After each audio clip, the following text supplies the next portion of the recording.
என்னுடைய உரையை ஆற்ற கிடைத்த சந்தர்ப்பத்துக்கு முதலில் நன்றிகள். மிக முக்கியமாக இந்த பாராளுமன்றத்துக்கு தெரிவாகி வந்திருக்கின்ற புதிய பாராளுமன்ற உறுப்பினர்கள், பழைய பாராளுமன்ற உறுப்பினர்கள், சபாநாயகர் உட்பட்ட அனைத்து பிரதி சபாநாயகர் உட்பட எல்லோருக்கும் என்னுடைய வாழ்த்துக்களை தெரிவித்துக் கொள்கின்றேன்.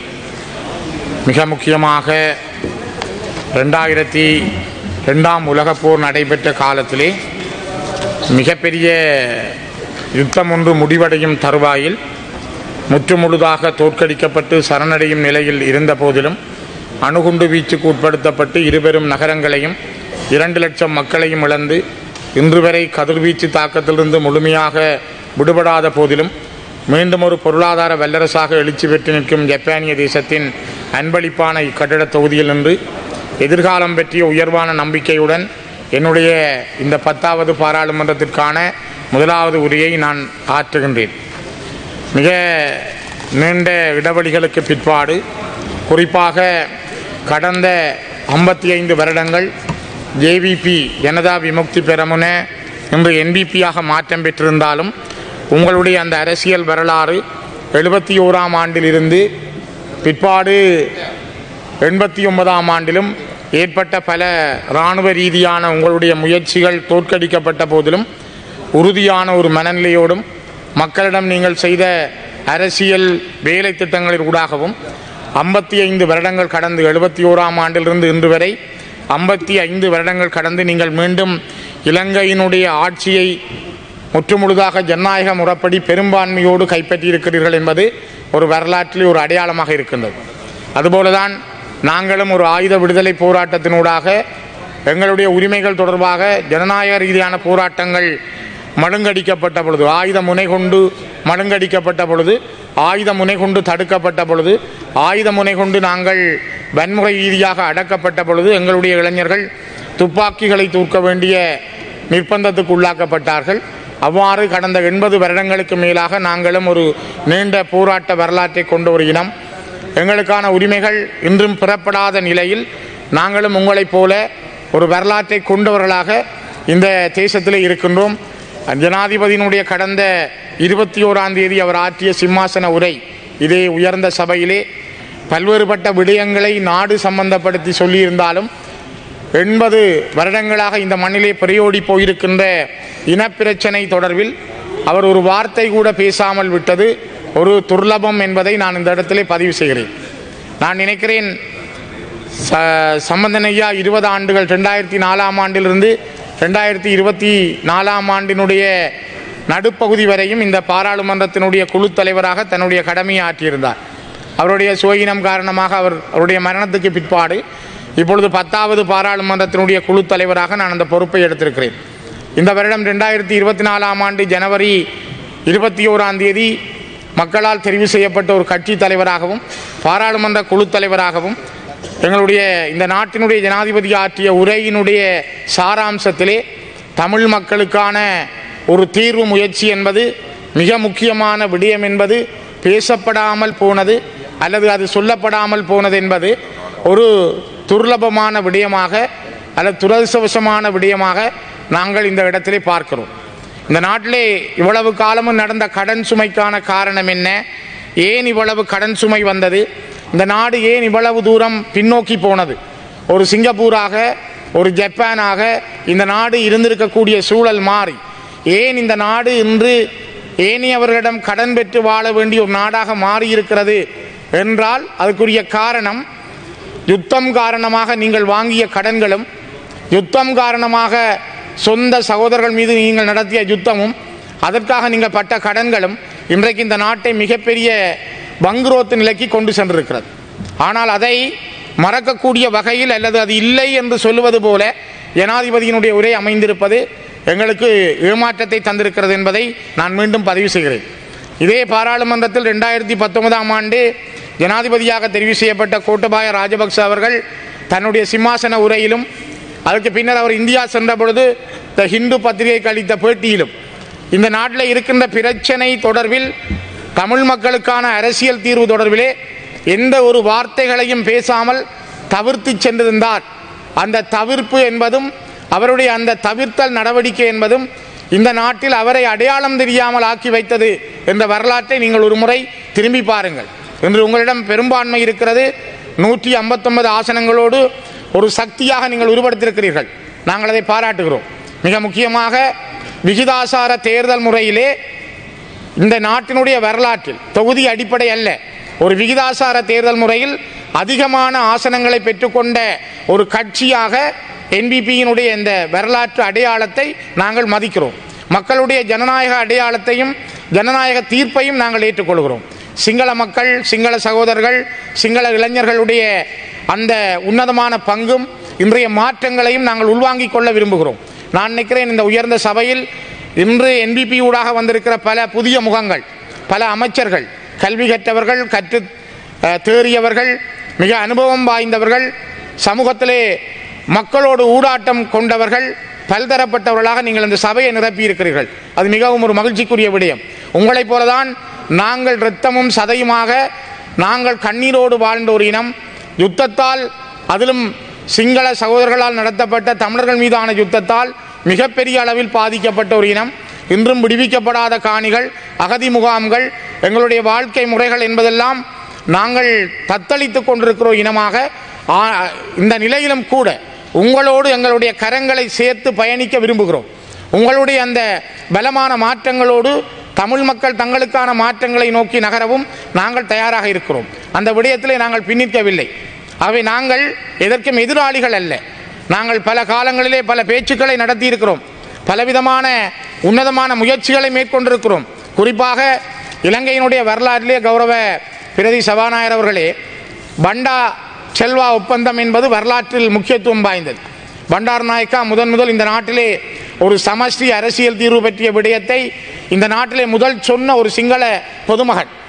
அவரோடு தந்தை செல்வா, தமிழர்களுடைய அரசியல் தந்தை செல்வநாயம் அவர்கள் ஒரு ஒப்பந்தம் செய்திருந்தார். அந்த ஒப்பந்தம் கிழிக்கப்பட்டது. அவருக்கு பிற்பாடு டட்லியும் செல்வாவும் ஒப்பந்தம் செய்தார்கள். அப்போ அந்த ஒப்பந்தமும் கிடப்பிலே போடப்பட்டது. அதே போல சந்திரிகாவோடு 1989 கடைசி பிரேமதாசாவோடு விடுதலை புலிகள் பேச்சுவார்த்தைகளை ஆரம்பித்திருந்தார்கள். பேச்சுவார்த்தைகள் குழப்பியடிக்கப்பட்டது. அதே போல சந்திரிகாவோடு 94ஆம் ஆண்டிலே விடுதலை புலிகள் பேச்சுவார்த்தைகளை நடத்தியிருந்தார்கள். அவை வெற்றி பெறவில்லை.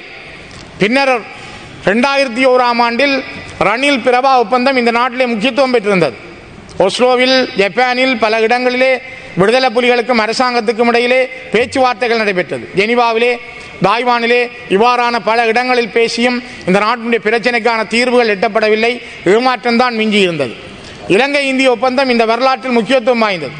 1987ஆம் ஆண்டு இலங்கையிலே கொண்டு வரப்பட்ட இலங்கை இந்திய ஒப்பந்தம் என்பது அரசியல் பிரச்சனையை தீர்ப்பதற்காக, இங்கே இருக்கின்ற தமிழ் மக்களுடைய அரசியல் ரீதியான பிரச்சனைக்கு தீர்வு காண்பதற்காக கொண்டு வரப்பட்ட விடயமும் இன்று வரை சரியான முறையில் நடைமுறைப்படுத்தப்படாமல் கேள்விக்குட்படுத்தப்பட்ட வகையிலேயே காணப்படுகின்றது. ஆகவே இங்கே எழுதப்பட்ட ஒப்பந்தங்கள் எல்லாம் ஒன்றில் கிழித்தறியப்பட்டிருக்கிறது, அல்லது அவை நடைமுறைப்படுத்தப்படாமல் கிடப்பிலே போடப்பட்டிருக்கிறது. இன்று மாற்றம் வந்திருக்கிறது. எதையும் நீங்கள் செய்யக்கூடிய வல்லமையோடு வந்திருக்கிறீர்கள். ஜே.ஆர். ஜெயவர்தன் அவர்கள் இந்த அரசியல் அமைப்பை கொண்டு வந்த பொழுது 78ஆம் ஆண்டிலே அவர் சொன்னது, நாங்கள் ஆணை பெண்ணாகவும் பெண்ணை ஆணாகவும் மாற்றுவதை தவிர மீதி அனைத்தும் 78 அரசியல் யாப்பிலே இருப்பதாக. இலங்கையின் வரலாற்றிலே நீங்கள் 72 குடியரசு யாப்பாக இருக்கட்டும், அல்லது 78லே வந்த குடியரசு யாப்பாக இருக்கட்டும், இது யாவும் தமிழ் மக்களுடைய விருப்பங்கள் உள்வாங்கப்படவில்லை.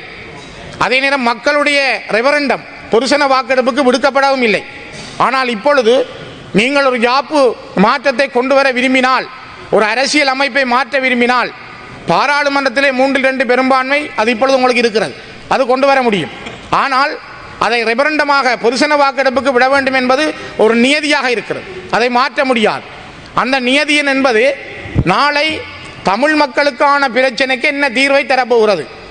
நாங்கள் நீண்ட காலமாக போராடி கிட்டத்தட்ட 4 லட்சம் தமிழ் மக்கள் இந்த மண்ணிலே இறந்திருக்கிறார்கள். 60,000க்கும் மேற்பட்ட போராளிகள் இந்த மண்ணிலே விதைக்கப்பட்டிருக்கிறார்கள். கோடிக்கணக்கான சொத்துக்கள் அளிக்கப்பட்டிருக்கிறது.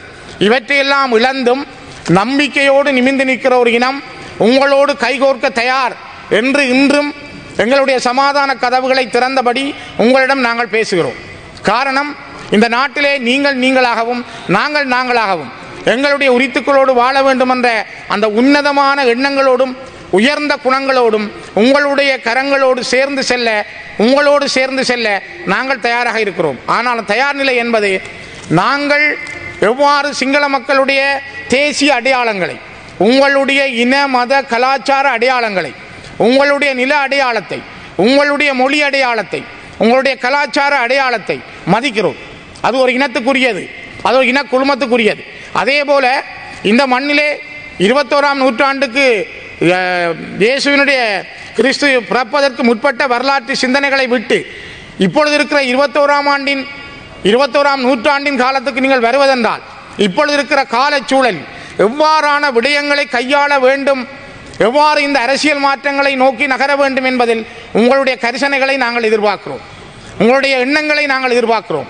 அதற்காக உங்களோடு பேசுவதற்கும் சிங்கள மக்களுடைய எண்ணங்களோடு சேர்ந்து செல்வதற்கும் இந்த நாட்டிலே நாங்களும் எங்களுக்குரிய மொழி, எங்களுக்குரிய பண்பாடு, எங்களுக்குரிய நில அடையாளம், பூர்வீக குடிகளான எங்களுடைய இந்த மண்ணுடைய சொந்தத்தோடு நாங்கள் இந்த தேசத்தில் உங்களுடைய இனக்குழுமமாக நாங்கள் உங்களோடு சேர்ந்து வாழ நாங்களும் நீங்களும் தேசத்தில் ஒன்றாக இருந்தாலும் இரண்டுபட்ட தேசத்துக்கு இரண்டுபட்ட இனக்குழுமங்கள் என்பதை அடையாளத்தோடு வாழ்வதற்கு நாங்கள் விரும்புகிறோம். நாட்டிலே சமாதானம், சமத்துவம், சம உரிமை உண்மையானது, நாங்கள் யாரும் அதை நிராகரிக்கவில்லை. ஆனால் ஒரு இன அடையாளம், ஒரு இனத்தினுடைய உரிமை, அந்த இனத்தினுடைய இருப்பு என்பது அது வித்தியாசமானது. அதனை நாங்கள் சம உரிமையாக சொல்ல முடியாது.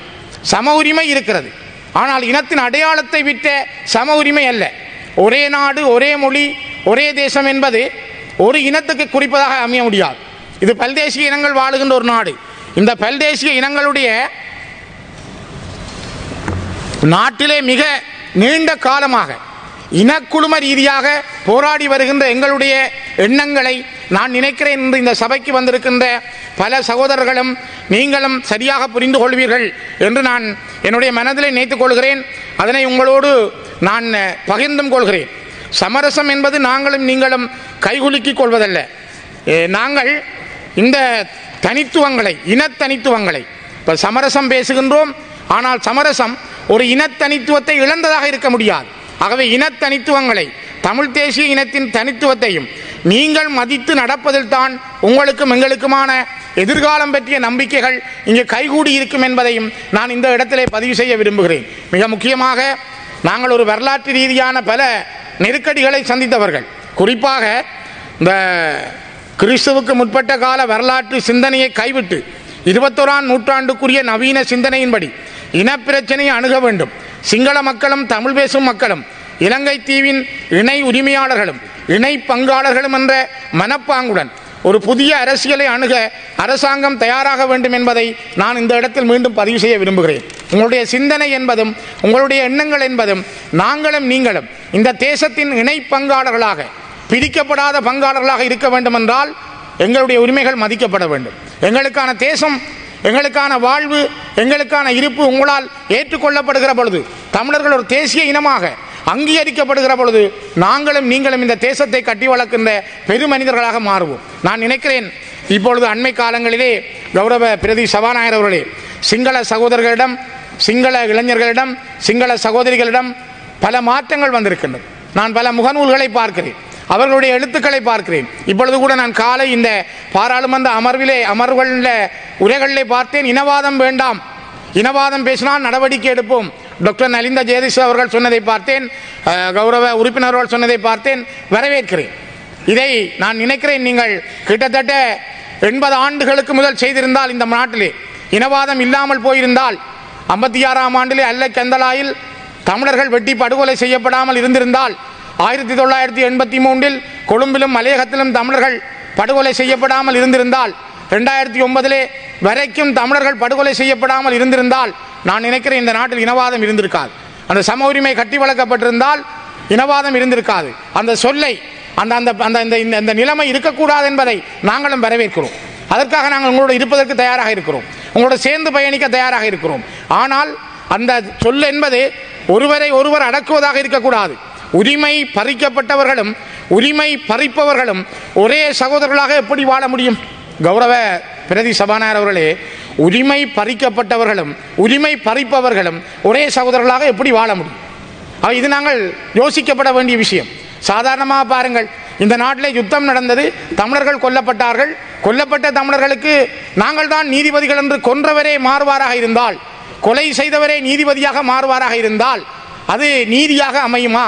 அதனால் தான் நாங்கள் நினைக்கிறோம், நீங்களும் நாங்களும் பல விட்டுக் கொடுப்புகள் கொடுக்க நாங்கள் தயாராக இருக்கிறோம். நீங்கள் இந்த அரசியல் தீர்வு விடயத்திலே செல்ல வேண்டிய தூரம் மிக நீண்டது. அது நான் நினைக்கவில்லை. ஒரு குறுகிய காலத்துக்குள், ஒரு குறுகிய இடைவெளிக்குள் இந்த அரசியல் எல்லைக்கான தூரத்தை உங்களால் அடைய முடியும். நீங்கள் பொருளாதார ரீதியாக நாடு எதிர்கொள்கின்ற சவால்களை சந்திப்பதற்கே உங்களுக்கு நாட்கள் மிக மிக காணாமல் இருக்கு. ஆனால் இந்த விடயங்களுக்கு நீங்கள் தீர்வு காண வேண்டும் என்றால் மிக முக்கியமாக தமிழ் மக்களுடைய பிரச்சனைக்கு நீங்கள் அடைய முனைகிற பொழுதுதான், அதுக்கு ஒரு சரியான தீர்வை எட்ட முனைகிற பொழுதுதான் உங்களால் அதற்கான எண்ணங்களை சரியான முறையில் பிரதிபலிக்க முடியும். மிக முக்கியமாக இங்கு அடக்குபவர்களோ அடக்கப்படுபவர்களோ இல்லை என்கிற ஒரு செய்தி வரப்பட வேண்டும். மிக முக்கியமாக பிரதி சபாநாயகர் அவர்களே, இந்த நாட்டிலே ஆபிரகாம் லிங்கன் ஒரு காலத்தில் சொன்னது போல, நான் அடிமையாக இருக்கவும் மாட்டேன், அதே போல அடக்குபவனாக இருக்கவும் மாட்டேன் என்று. அதே போல இந்த நாட்டிலே அடக்குபவர்களும் இருக்கக்கூடாது, அடிமைப்படுத்தப்படுகின்றவர்களும் இருக்கப்படக்கூடாது. நான் நினைக்கிறேன், நீங்கள் ஒரு இடதுசாரி சிந்தனைகளுக்கு ஊடாக வந்த பல கௌரவ உறுப்பினர்களை நான் பார்க்கிறேன். உங்களிடம் அது இருக்கும் என்று நான் நினைக்கிறேன்.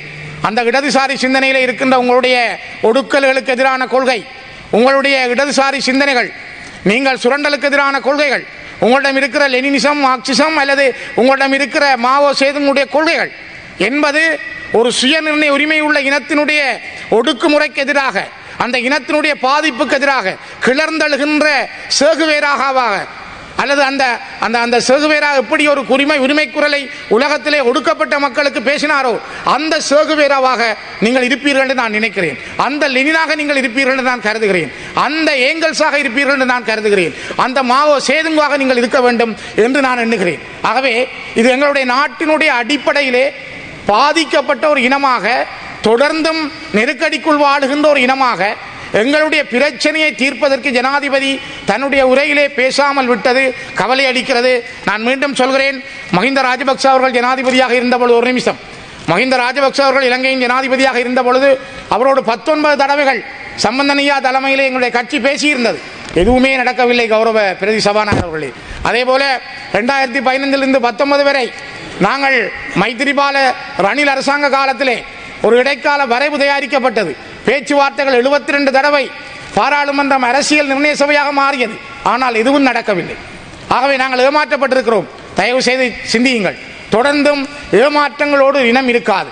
நீங்கள் 55 வருடங்கள் கடந்து இலங்கையினுடைய ஆட்சியை பிடித்திருக்கிறீர்கள் என்றால் உங்களுடைய தியாகம், கிட்டத்தட்ட 60,000 to 80,000 வரையான சிங்கள இளைஞருடைய தியாகம், கதிராமத்து அழகி மனம்பேரி உட்பட பல பேருடைய அந்த தியாகத்தை நான் இந்த இடத்திலே பதிவு செய்கிறேன். அதே போல தமிழ் மக்களுடைய 60,000க்கும் மேற்பட்ட மாவீரருடைய தியாகம், 4 லட்சம் மக்களுடைய தியாகம், எங்களுடைய இழப்பு என்பது இன்றைக்கு உங்களை எவ்வளவு சிறப்பாக சிம்மாசனத்தில் ஏற்றி இருக்கிறதோ அதே போல அந்த தியாகமும் அந்த அர்ப்பணிப்பும் எங்களுக்கான வரலாற்றை திறக்கும். இயற்கை அந்த இடைவெளியை விடாது என்ற நம்பிக்கையோடு உங்களோடு சேர்ந்து இந்த நாட்டிலே எங்களுக்கான சமஷ்டி அடிப்படையிலான தமிழ் மக்கள் தங்களை தாங்களே ஆளுகின்ற சுயாட்சிக்கான அரசியல் முறை பற்றி பேசுவதற்கு நாங்கள் எப்பொழுதும் எங்களுடைய சமாதான கதவுகளை திறந்து வைத்திருக்கிறோம். அது தொடர்பாக நாங்கள் பேசுவதற்கு தயாராக இருக்கிறோம் என்பதை குறிப்பிட்டு நிறைவு செய்கிறேன். நன்றிகள்.